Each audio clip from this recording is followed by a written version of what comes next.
Hello, and welcome to Focus on the Arts. I'm your host, Dave Green, and this is your very own local radio programme.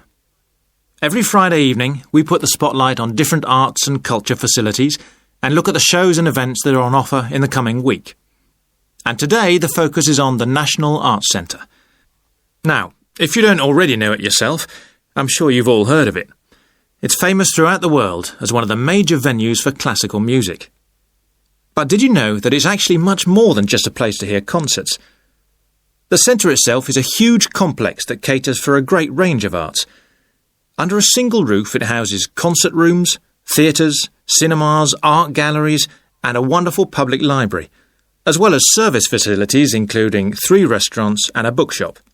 So, at any one time, the choice of entertainment there is simply enormous.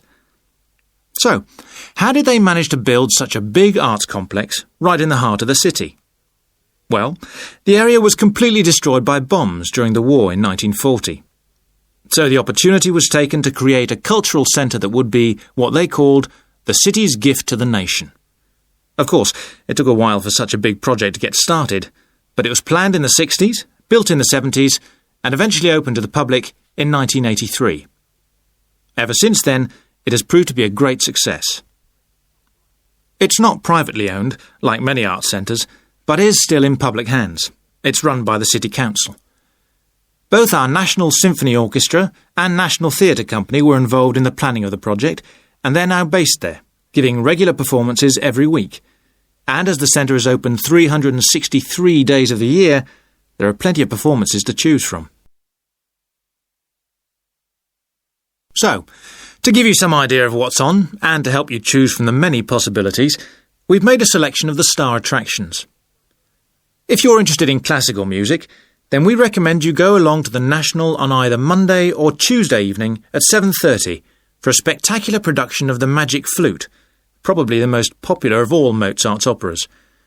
It's in the Garden Hall, and tickets start at only £8, but you'll have to be early if you want to get them that cheap. And remember, it's only on for those 2 evenings. For those more interested in the cinema, you might like to see the new Canadian film, which is showing on Wednesday evening at 8 p.m. in Cinema 2. And that's called 3 Lives.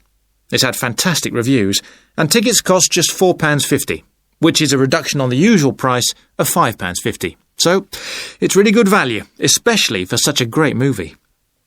But you can see the centre's main attraction at the weekend, because on Saturday and Sunday, 11 a.m. to 10 p.m, they're showing a wonderful new exhibition that hasn't been seen anywhere else in Europe yet.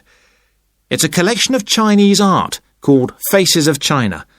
That's in Gallery 1, and it has some really fascinating paintings and sculptures by leading artists from all over China. And the good news is that it's completely free, so don't miss it. So, why not go along to the National Arts Centre next week for one or all of these great events?